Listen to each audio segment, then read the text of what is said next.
Minister of Foreign Affairs of Islamic Republic of Afghanistan, Her Excellency Srimati Sushma Swaraj, External Affairs Minister of the Republic of India, distinguished guests, ladies and gentlemen, I welcome you today to the ceremony where 4 documents will be exchanged. The first document will be the Motor Vehicles Agreement for the regulation of passenger, personal and cargo vehicular traffic. On the Afghanistan side, this will be exchanged by Mr. Hikmat Khalil Karzai, Deputy Foreign Minister. And on the Indian side, this would be exchanged by Dr. S. Jaishankar, Foreign Secretary. May I request the 2 dignitaries to kindly exchange the document.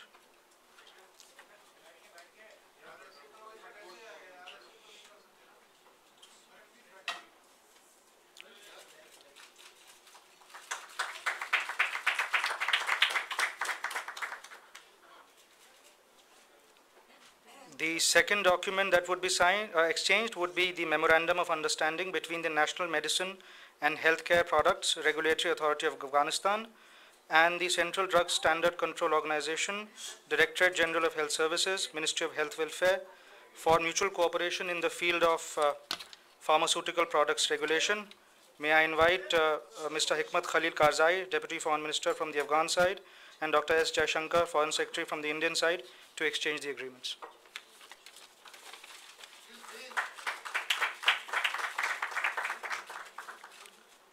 The third document will be a bilateral agreement between India and Afghanistan related to orbit frequency coordination of South Asia satellites, proposed at 97.3 degree east. On the Afghan side, may I invite Mr. Hikmat Khalil Karzai, Deputy Foreign Minister, and on the Indian side, may I invite Dr. S. Jaishankar, Foreign Secretary, to exchange the agreement.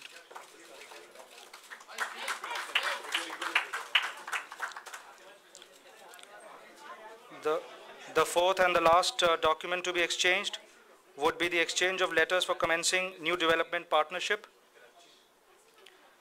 May I invite Mr. Hikmat Khalil Karzai, Deputy Foreign Minister of Afghanistan, and Dr. S. Jaishankar, Foreign Secretary of India, to exchange the agreement.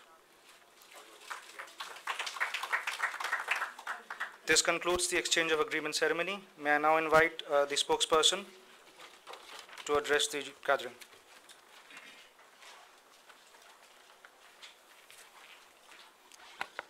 Good afternoon. May I first request the External Affairs Minister of India to deliver her statement.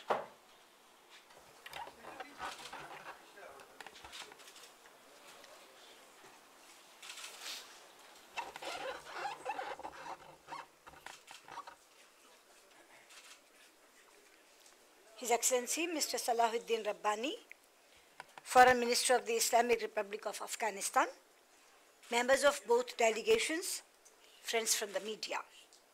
At the outset, I extend a very warm welcome to His Excellency to India. We just concluded a very fruitful and productive second meeting of the Strategic Partnership Council. Friends, we reviewed the entire gamut of our multifaceted cooperation along with stakeholders from concerned ministries and departments. We have just witnessed exchange of a few agreements between the two sides. A joint statement is being issued later. For India, strategic partnership and friendship with Afghanistan is an article of faith. It is not just another relationship or an engagement, but a spiritual and civilizational connect. Over the past 3 years, we have seen unprecedented high-level exchanges. Prime Minister Modi has visited Afghanistan twice. We had the privilege to host President and Chief Executive Abdullah in India on a number of occasions.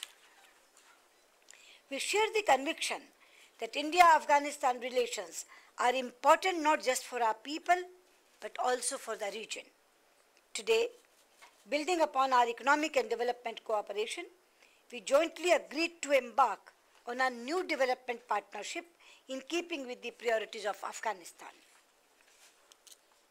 116 new high-impact development projects would be jointly implemented that would bring socio-economic and infrastructure development, especially in the suburban and rural communities in 31 provinces of Afghanistan. India will assist in Shahtut Dam and drinking water supply project for Kabul, low-cost housing for returning refugees, water supply network for Charikar, polyclinic in Mazar-e Sharif, among others. Focus will continue on building governance and democratic institutions, human resource capacity and skill development, including in the areas of education, health, agriculture, energy, administration, application remote sensing in resource management, and space technology in governance. We discussed measures for enhancing trade and investment cooperation. The India-Afghanistan Trade and Investment Show in New Delhi on September 27th to 30th, 2017 will provide opportunity to bring business together. India has liberalized visa, especially for Afghan businessmen. Importance of connectivity and transit for Afghanistan is not lost on anyone. We commenced air freight corridor in June 2017 to provide direct access to farmers of Afghanistan to the Indian markets. We are expediting the development of Chabahar port in trilateral cooperation with Iran. We will begin supply of wheat to Afghanistan in coming weeks through Chabahar port. We signed the motors vehicle agreement today.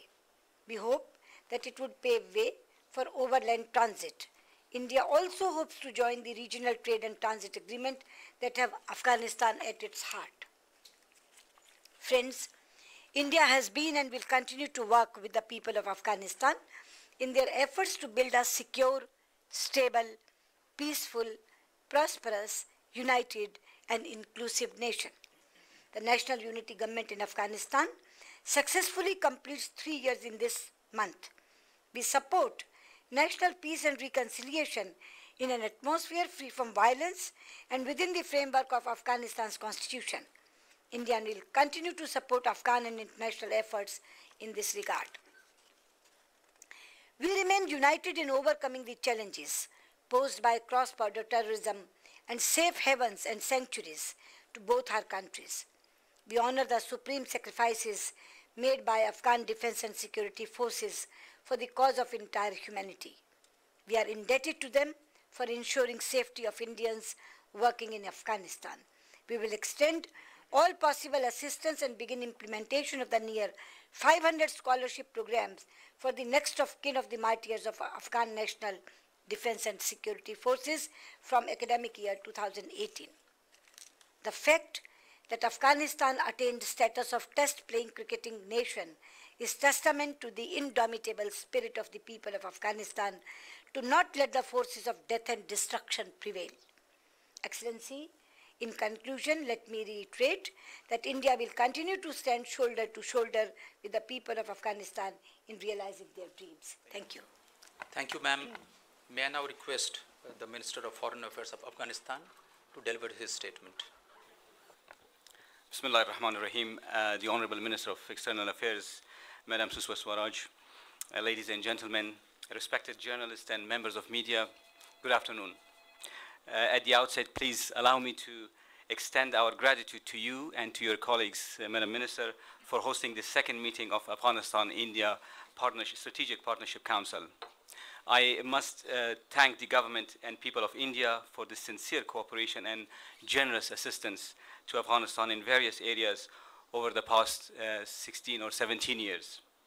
Given the historical and cultural commonalities that tie Afghanistan and India together in a solid friendship and strategic partnership, the government and the people of Afghanistan always look for opportunities to promote and expand cooperation with India.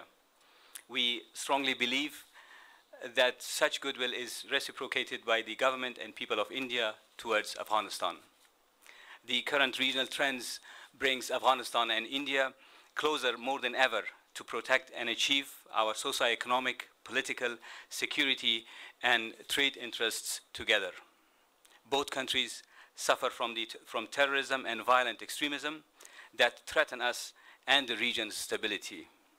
The terrorist groups like Lashkar-e-Taiba and Jaish-e-Mohammed, which have been launching attacks against India and indiscriminately killing civilians of this country, are engaged in similar terrorist activities along with Taliban, Al-Qaeda, and Daesh in Afghanistan. Together, they are daily killing our innocent people and destroying public infrastructure. I must be clear that Afghanistan's friendship with India or any other country does not mean hostility with others in our neighborhood.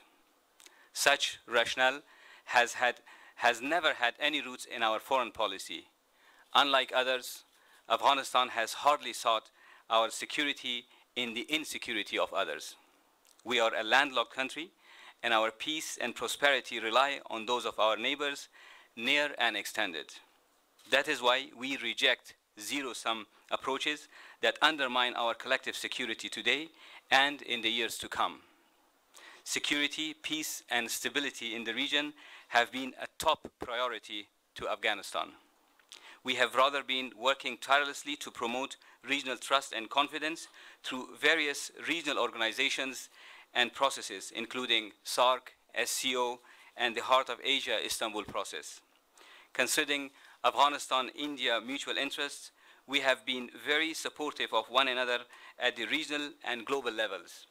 For instance, Afghanistan strongly and openly supports India's bid for permanent membership of the United Nations Security Council, membership in the International Court of Justice, and in others. Similarly, India played a significant role in the process of Afghanistan's accession to SARC, and we believe that it will do the same in our bid for SCO membership. Ladies and gentlemen, in today's second meeting of the Strategic Partnership Council meeting, we discussed a range of bilateral, regional, and global issues. We also reviewed the outcomes of our joint working groups under the Strategic Partnership Council on political and security consultations, trade and economic cooperation, capacity development and education, social and cultural, as well as civil society and people-to-people contacts. Both sides emphasized on the continuation and further expansion of cooperation in these areas. We agreed to strengthen security cooperation between the two countries. India has further agreed to provide assistance for Afghan National Defense Forces. India offered support for the Afghan-owned and Afghan-led peace process, which aims at ending the years of imposed war and violence in Afghanistan. As our security forces fight terrorists from the region and beyond, they deserve regional and global recognition for their ultimate sacrifices. In this connection, we thank India for our continued security cooperation. Afghanistan remains the frontline state in the fight against terrorism, and the enabling environment for terrorism is directly linked to the continued support they receive from outside of Afghanistan. In today's discussions with our Indian counterparts, we concluded that we need India's further support and involvement in building connectivity infrastructure in Afghanistan that bolsters region-wide connectivity.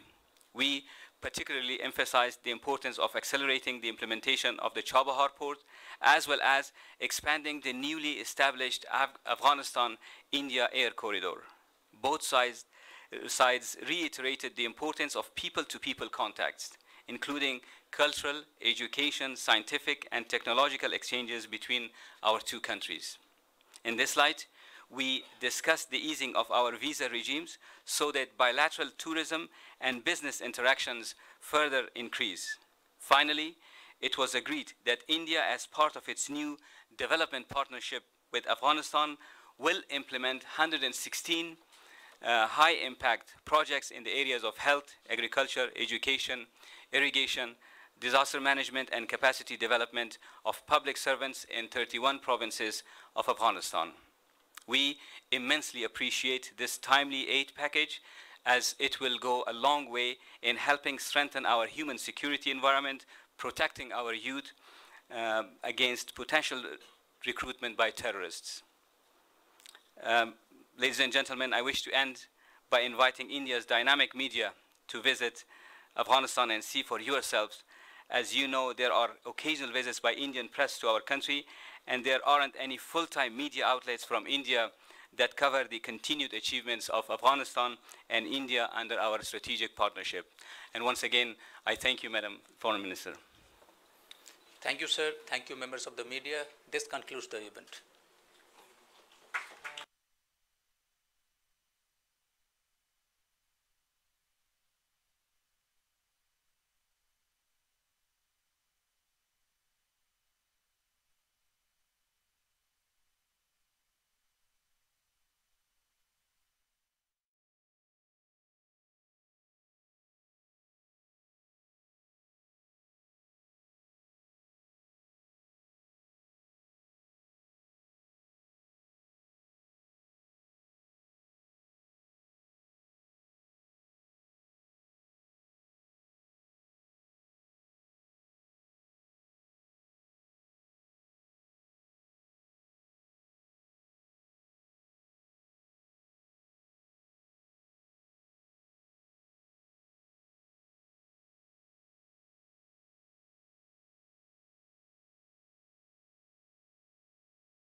Namaskar, good afternoon, and good to see you after some time. Thank you all for coming to this special briefing session. Today we have a briefing on two important incoming visits. We have the President of Belarus, who's actually landing this evening, and we also have a briefing on the visit of the Prime Minister of Japan, which is going to start from day after tomorrow. I have with me JS-ERS, Mr. G.V. Srinivas, who will brief you all on the visit of the President of Belarus. And on my right is Mr. Pranay Verma, Joint Secretary East Asia, who will brief you on the visit of Prime Minister of Japan to India. So without any further ado, I pass on the floor to Srinivas to take you through the visit of the President of Belarus. Thank you, Ravish. As Ravish has just stated, the President of Belarus would be arriving this evening to have the entire day of substantive engagement tomorrow. He is on a state visit after 10 years of a gap. The last time he had visited India was in 2007. Of course, the previous one prior to that was in 1997. So this is actually very timely and overdue visit which is happening now. Last year in Tashkent summit, when Prime Minister had gone for Shanghai Cooperation Organization, that time he had met President Lukashenko. That was the first meeting between these two leaders, our Prime Minister and President Lukashenko. We set the entire ball rolling, and this visit happening now. Being a state visit, we will be having the program around those lines, including the forecourt ceremonial function, Rajghat, call by External Affairs Minister, meeting with the Vice President, discussions, the talks with the Prime Minister in the afternoon tomorrow. Signing of the agreements will be one of the components after the talks are over. To then gradually in the evening have one-to-one with the President, ending with the banquet. So that is the program which the President will follow, but he is accompanied by a very large delegation, both official, business, as also media contingent. The last number which I saw was around 60. The delegation, many of them have arrived even today, and they are already having parallel engagements with the various line ministries. There is also a business forum which has been which was just organized today. And as to the relationship and the areas of collaboration, as we know, we have been collaborating in many areas. For example, I'll give you one: powder metallurgy. Hyderabad Center, which we have Advanced Research Center in powder metallurgy, was established in Hyderabad with the help of Belarus. They had sent us both equipment and technology, so much so that one of the technologies has since been commercialized by one of the companies of India and is being also introduced in the market. That is one of the success stories which I can point. It also indicates the strength of relationship between India and Belarus in this particular area. As we speak, there are many other areas also which are being discussed with Belarus. Of course, a lot is work in progress. Some of them may fructify tomorrow as they sign the MOUs and agreements. And that is what I have, Ravish, before I pass on to you. Thank you.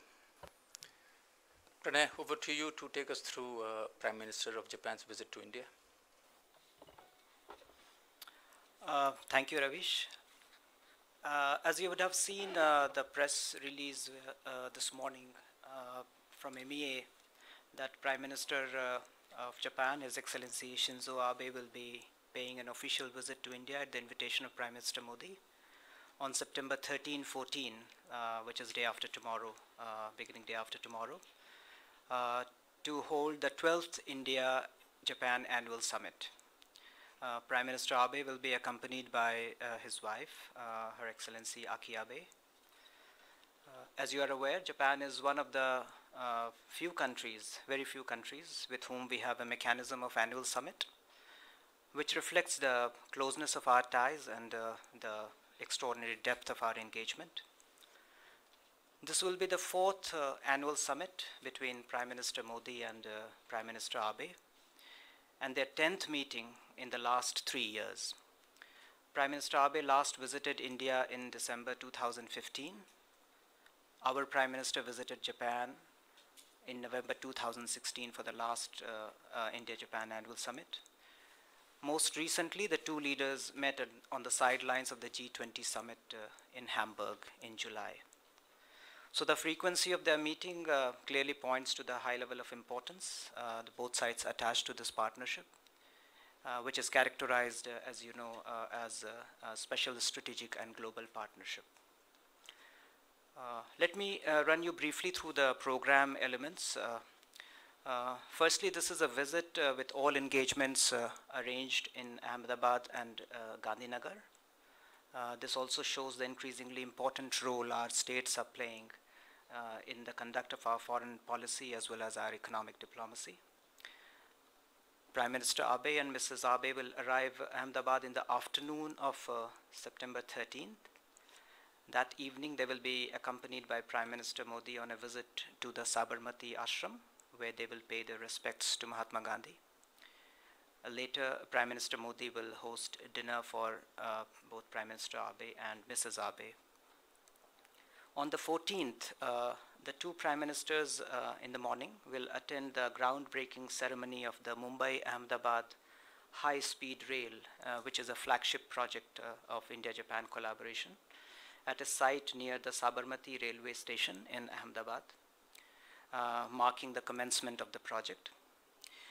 They will also, through video links, conduct the groundbreaking of the high-speed railway training institute being set up in Vadodara. After that, the two leaders will take a tour of the Dandi Kutir in Gandhinagar, which is India's largest museum built on the life and teachings of Mahatma Gandhi. At noon, the two Prime Ministers will hold delegation-level talks. This will be followed by a brief ceremony involving exchange of documents and the two leaders' statements to the media. Prime Minister Modi will host lunch for Prime Minister Abe and his delegation. In the afternoon, the two Prime Ministers will attend the India-Japan Business Plenary. It's a business event. There will be a business delegation present from both sides. The India-Japan Business Plenary will be in the form of a closing ceremony of various business events which will be running through the day. A detailed program is being planned. In the evening, a dinner will be hosted by the Chief Minister of Gujarat. The dinner will be accompanied by a cultural performance, and after the dinner, Prime Minister Abe and Mrs. Abe will depart for Tokyo. So the entire program reflects an impressive expansion and a deepening of our partnership with Japan across a wide spectrum of agenda, and also shows Japan's increasing engagement in India's infrastructure development and in some of India's flagship initiatives such as Make in India, Skill India, Digital India, etc. The program also showcases a deep appreciation on both sides of the potential that exists for Japan's technology, best practices and resources to accelerate India's modernization and growth. Our shared values of openness, democracy, and respect for the rule of law, and a high degree of convergence in the political, economic, and strategic interests provide an enduring basis for a strong partnership between India and Japan. And we are confident that Prime Minister Abe's visit will present an occasion to demonstrate this concretely. Thank you.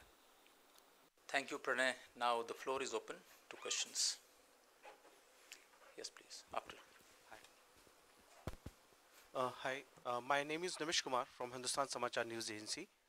My question to Mr. Srinivas. Mr. Srinivas, could you please tell us what is the amount of bilateral business between India and Belarus, and which are the core areas?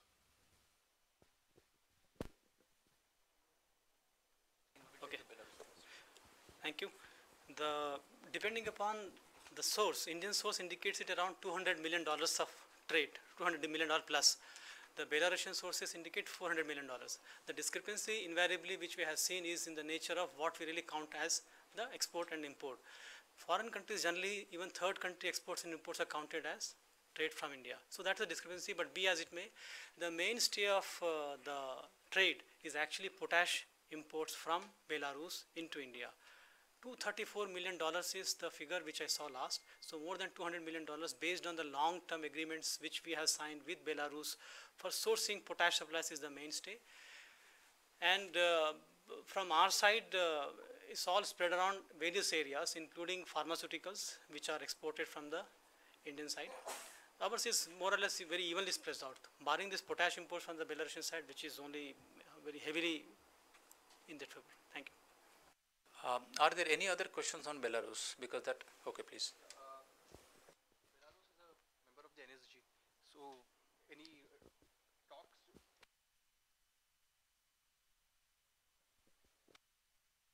No, all areas of bilateral interest will be discussed. So I cannot really guess beforehand whether this will be forming part of the discussion, but yes, every area will be under discussion. Just hold on, please use the mic. What's the country's stand on NSG, India's bid for the NSG membership, and of course the UNSC also? Where does the country stand on both the issues? No, on both the cases, Belarus is supportive of the Indian position, both in the application as also in the nature of the UNSC permanent membership. They supportive? Yes. Any other question on Belarus before we move on to Japan? Thank you. Any questions on Japan or the visit of Prime Minister of Japan? Akhilesh ji?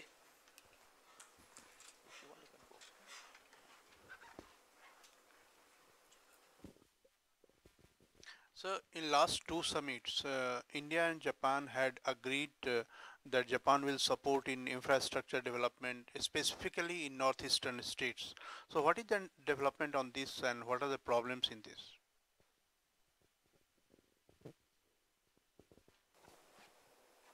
Yes, please.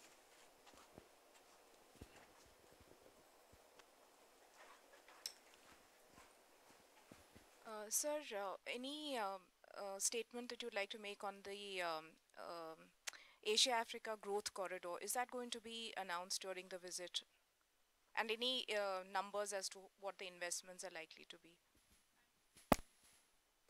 I'll take one more and before I ask Pranay to answer these three questions.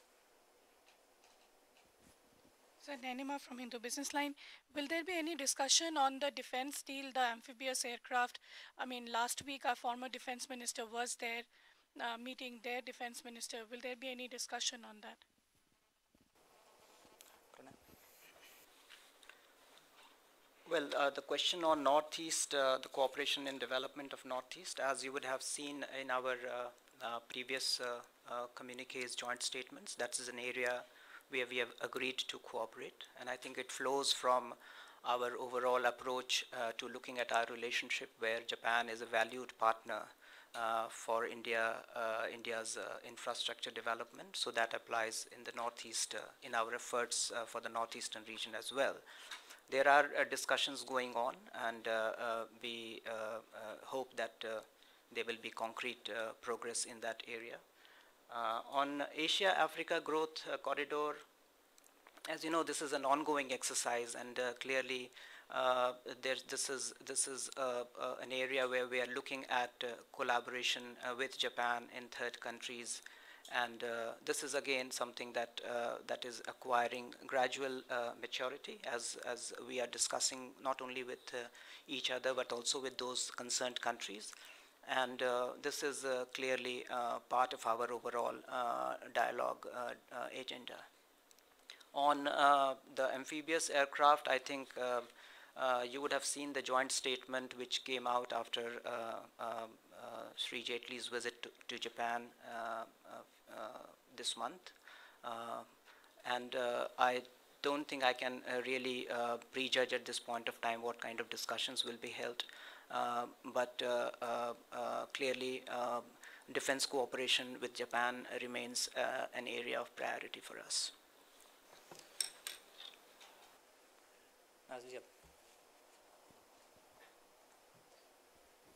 Sir, are any defense companies coming from Japan? Are they part of the delegation? I don't have a firm information on that. I'll have to check on that.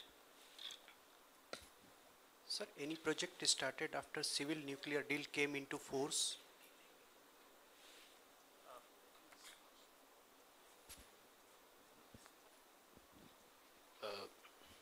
So in terms of third countries where we're looking to cooperate with Japan to together work, the Africa Growth Corridor, Asia-Africa Growth Corridor, of course, is one such project. What are some of the other third country initiatives that we're exploring with Japan?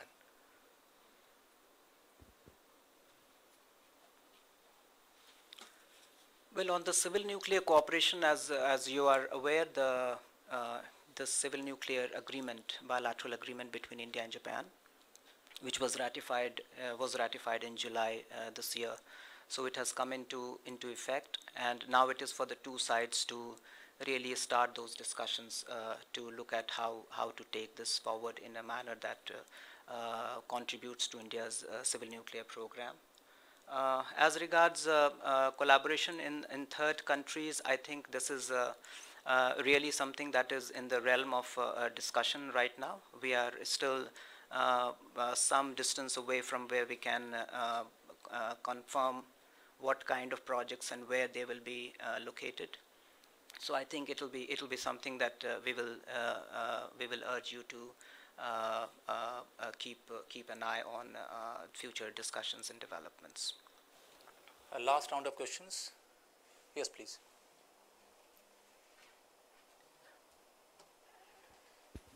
Can you tell us which are the sectors Japan is interested to invest in Northeast?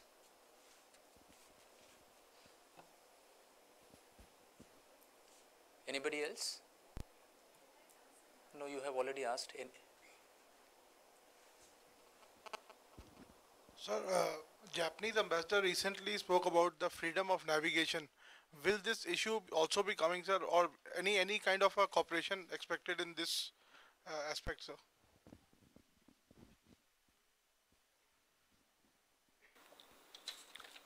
Well, on northeastern, the sectors, I think the discussions are clearly to begin in depth.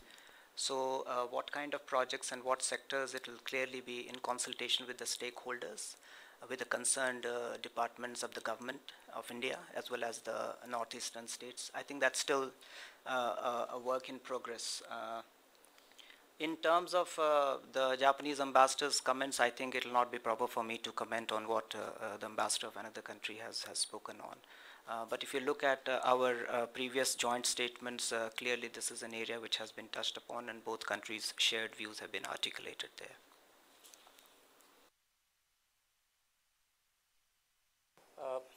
Okay, the last question, the two, one here and here.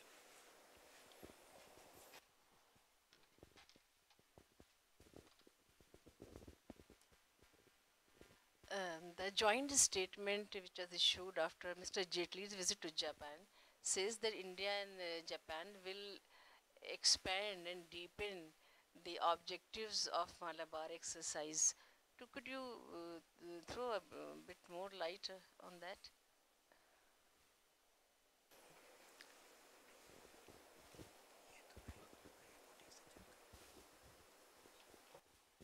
There's a sense from the Japanese side that they are very keen to push the sale of US-2I. Is there likely to be some conclusion to this? Because this has been before the BJP and the Congress government for almost, I think, nearly 7 years now. Thank you. On the Malabar exercise, you are aware Japan was invited for Malabar exercise this year, and clearly there is a value that they add to this activity. On details of where and how it will be and what will be the level of participation, I think I would urge you to get those details from our Ministry of Defense colleagues. In terms of the question on US-2, I think I've said that before.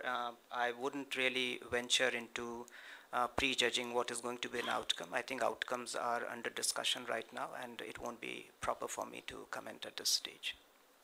Thank you. Thank you very much for coming to this special briefing session. You can check later with him. It is only for Belarus and the visit of Prime Minister of Japan to India. And have a good day. Thank you so much.